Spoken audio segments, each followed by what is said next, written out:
pendiri ormas besar itu bersaudara dan belajarnya sama-sama. Sama-sama berangkatnya bareng, satu nasab yang sama, belajar di satu guru yang sama, kembali yang sama, punya misi yang berbeda. Yuk kita buktikan. Saya agak panjangin sebentar nih ya.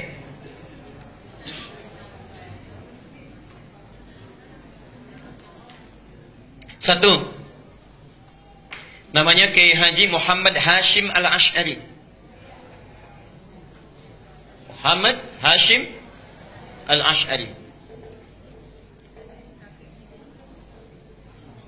Kemudian nanti mendirikan Nahdlatul Ulama tanggal 31 Januari tahun 1926. Kedua, siapa namanya? Kiai Haji Ahmad Dahlan. Sebetulnya bukan nama asli, nama aslinya Muhammad Darwish. Muhammad Darwish. Cuma nanti saat pergi ke Mekah, keduanya ini oleh gurunya Muhammad Darwish diganti nama menjadi Ahmad Dahlan. Ahmad Dahlan mendirikan Muhammadiyah tanggal 18 November tahun 1912. Nah, pertama, dua-duanya ini bersaudara. Bersaudara, ketemu nasabnya di saudara jauhnya. Muhammad Hashim Al-Ash'ari bin Abdul Wahid. Bin Abdul Wahid, bin Abdul Halim. Abdul Halim nama aslinya Pangeran Bernawa, Pangeran Benawa. Bin Abdurrahman, Abdurrahman nama aslinya Sultan Hadiwijaya, dikenal dengan Joko Tingkir. Bin Abdul Fattah, bin Abdul Aziz, bin Abdullah, bin Maulana Ishaq. Siapa Maulana Ishaq itu? Bapaknya Raden Ainul Yakin yang dikenal dengan Sunan Giri. Bertemulah nasabnya di Maulana Ishaq. Maulana Ishaq. Nanti kita jelaskan siapa Maulana Ishaq ini. Kiai Haji Ahmad Dahlan, ini nasabnya nyambung ke sini Maulana Ishaq. Kiai Haji Ahmad Dahlan bin Kiai Haji Abu Bakar, bin Kiai Haji Ilyas, bin Kiai Sulaiman, bin Kiai Murtada, bin Demang Jurang Juru Kapindo, bin Demang Jurang Juru Sapisan, bin Kiai Gerbek, bin Maulana Ishaq. Maulana Ishaq. Bertemu di sini. Ya. Siapa Maulana Ishaq ini? Adalah satu dari dua anaknya Syekh Ahmad Jumadil Kubra yang membawa Islam, asalnya dari Mesir, datang dengan 8 orang temannya atas perintah dari kekhilafahan Turki supaya datang ke Nusantara memberikan nilai-nilai Islam. Namanya Ahmad Jumadil Kubra. Punya 2 orang anak, satu Maulana Ishaq, yang kedua Syarif Abdullah. Syarif Abdullah. Maulana Ishaq ini nanti akan melahirkan 2 keturunan ini. Syarif Abdullah ini tinggalnya di Mesir, tidak ikut ke Nusantara. Tapi nanti pada tahun sekitaran awal abad ke-15 akan bertemu dengan seorang perempuan luar biasa yang sudah masuk Islam, anaknya Prabu Siliwangi. Prabu Siliwangi itu siapa? Nama aslinya Pamenah Rasa. Pamenah Rasa punya kekuasaan yang luar biasa, luas ya.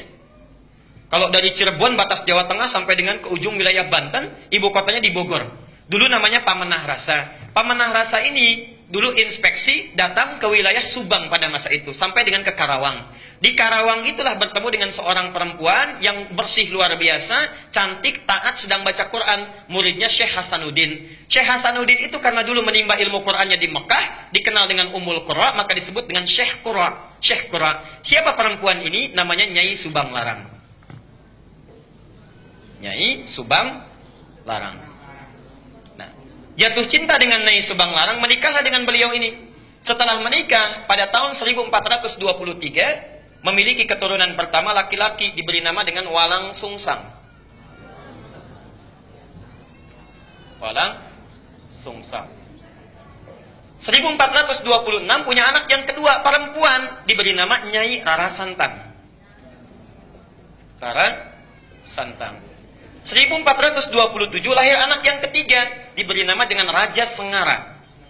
Raja Sengara.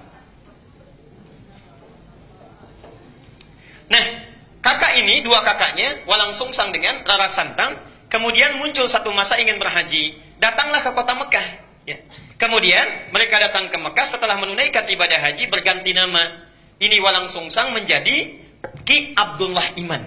Kan yang ini ya, Abdullah Iman namanya. Gelarnya Ki Samadullah. Gelarnya Ki Samadullah. Kiai Samadullah. Samadullah. Ini Rara Santang berganti nama menjadi Syarifah Mudaim. Syarifah Mudaim. Saat akan pulang di jalan bertemu dengan Syarif Abdullah. Syarif Abdullah langsung meminang Syarifah Mudaim untuk dijadikan istrinya. Menikahlah kedua orang ini, lantas berangkat ke Mesir. Di Mesir kemudian mereka menyatu, bersama-sama berumah tangga, melahirkan seorang anak namanya Syarif Hidayatullah.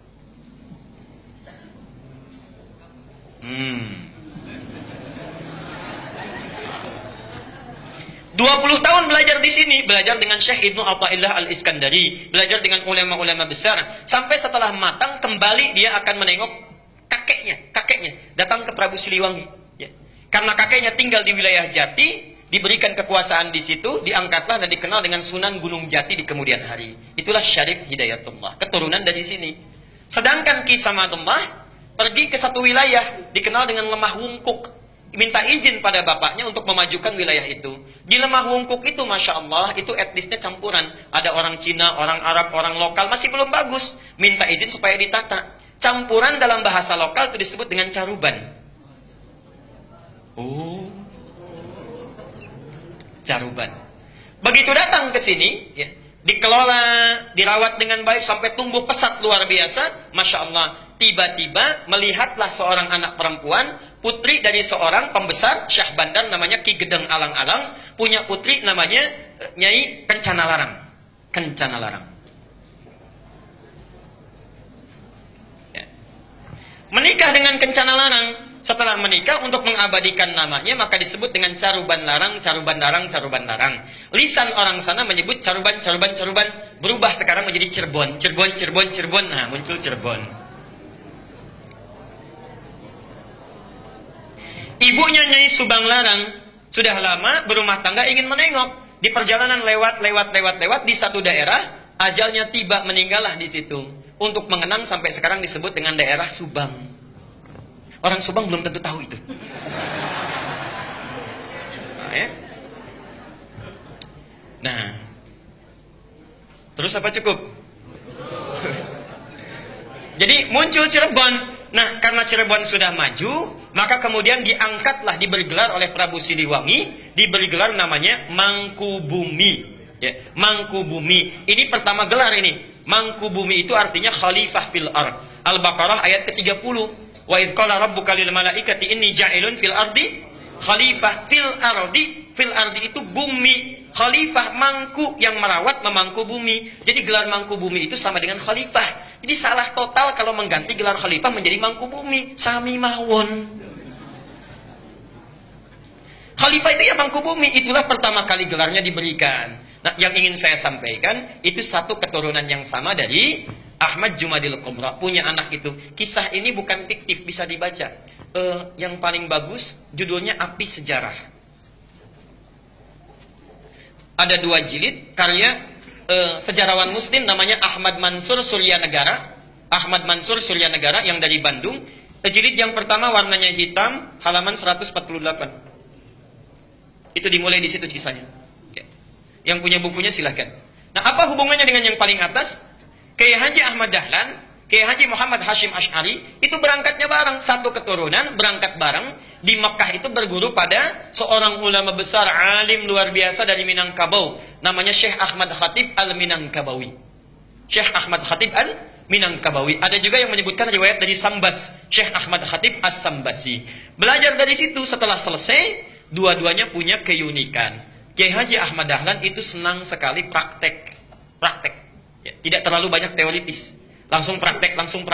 Begitu pulang ke Nusantara, langsung mempraktekkan ajaran-ajarannya, membuat persyarikatan, kemudian persyarikatan Muhammadiyah. Muhammad itu nama Nabi, Yah itu nisbah, mengikuti. Jadi ingin memperbaiki keadaan seperti sesuai dengan Nabi. Bikin rumah sakit, bikin sekolah, dan sebagainya. Praktek dakwah. Kiai Haji Hashim Asy'ari, Muhammad Hashim Al-Asy'ari, Masya Allah, beliau itu senang nulis kitab. Beda dengan Ahmad Dahlan. Menulis kitab sampai ada 19 karya beliau dihimpun di satu kitab besar. 19 kitab. Dari mulai pertama adab dalam menuntut ilmu, kedua risalah Ahlussunnah wal Jamaah, ada kitab An-Nurul Mubin fi Mahabbati Sayyidil Mursalin, sampai 19 kitab. Masya Allah. Jadi akan menyeimbangkan, saudaranya praktek, yang satu memberikan teorinya. Itu asalnya. Dan kalau Anda baca buku aslinya, kitabnya, Masya Allah, itu sama persis, gak ada bedanya. Aliran-aliran menyimpang yang ditanya jawab disebutkan sama sekali. Misal, risalah Ahlussunnah wal Jamaah buka halaman ke-9. Faslu awal zuhuril bid'ah fi ardi Jawa wal mubtadi'ina fiha. Pasal menerangkan tentang awal munculnya bid'ah di tanah Jawa dan siapa tokoh-tokohnya. Bid'ah yang dimaksudkan bukan fikih tapi akidah. Tapi akidah. Halaman ke-10 paragraf yang kedua, baris 1 sampai dengan baris yang keempat. Silahkan lihat. Wa minhum rafidhiyuna. Di antara aliran bid'ah itu adalah Syiah Rafidah. Syiah. Ya. Beliau langsung menyebutkan, bukan saya. Beliau langsung yang menyebutkan.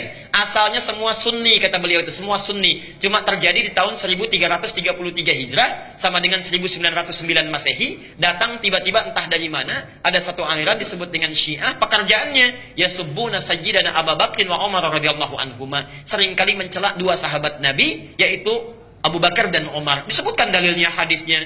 Kemudian halaman yang ke-11-nya, wa minhumul abahiyuna, ada aliran kepercayaan abal-abal, abahiyun, semua boleh. Siapa mereka? Yang merasa dekat dengan Allah, wasafa qalbuhu, hatinya merasa sudah bersih, jernih. Sehingga kalau sudah bersih jernih itu tidak berlaku ketentuan dan larangan. Jadi kalau nggak sholat pun nggak apa-apa karena sudah dekat dengan Allah. Gelarnya tinggi, Pak Kiai. Pak Kiai kok nggak sholat ya? Kan sudah adzan. Jasad bapak bersama adik, tapi roh bapak sedang sholat. Nah itu diantara yang kacau itu ya. Jadi larangan nggak berlaku karena sudah dekat dengan Allah. Ini penyimpangan langsung disebutkan di Quran surah ke-2 ayat 80 Al-Baqarah. Ya. Ada lagi aliran yang reinkarnasi tanasukhil arwah. Ya. Bahkan ada jahlatul mutasawwifah, orang sufi yang paling bodoh. Orang sufi yang paling bodoh disebutkan oleh beliau. Siapa itu? Itu yang mengaku menyatu dengan Tuhan. Mengaku dengan Tuhan. Allah sedang menyatu dengan dirinya, manunggaling kaulah Gusti. Siapa kamu? Saya adalah Allah. Allah sedang apa? Allah sedang makan. Nah itu sudah lain. Jadi itu diantara kitab-kitab beliau. Nah, jadi tidak ada bedanya. Kisah yang terakhir yang ingin saya tutup, satu kali muridnya Kiai Haji Hasyim Asy'ari itu berkunjung ke Kauman ke Jogja. Karena Ahmad Dahlan pulang ke Kauman, Hasyim Asy'ari pulang ke Tebu Ireng ke Jombang. Datanglah dari Jombang itu, kemudian ke wilayah Kauman, dilihat di situ. Kok ini beda ya katanya. Balik lagi ke Tebu Ireng. Syekh katanya, itu ada aliran di Kauman yang menyimpang. Bagaimana caranya? Begini. Siapa orangnya? Namanya sekian. Ciri-cirinya bagaimana seperti ini? Itu bukan menyimpang. Itu saudara saya. Bantu sana balik lagi. Masya Allah. Ketika membantu balik lagi, kemudian sampai di situ berumah tangga, punya anak namanya Ahmad Azhar Bashir. Sampai kemudian jadi pimpinan pusat Muhammadiyah. Yang digantikan oleh Amin Rais, digantikan oleh Syafi'i Ma'arif, digantikan bin Samsudin. Agustus nanti mau muktamar itu. Mau diganti lagi karena sudah 2 periode. Saya baca itu. Saya baca, jadi saya tahu itu, ya. Sama juga NU juga begitu, sama sampai sekarang sampai Aqil Siraj, ya. Hasyim Muzadi digantikan Aqil Siraj, sekarang mau nyalon lagi yang kedua itu, ya. Jadi insya Allah baca.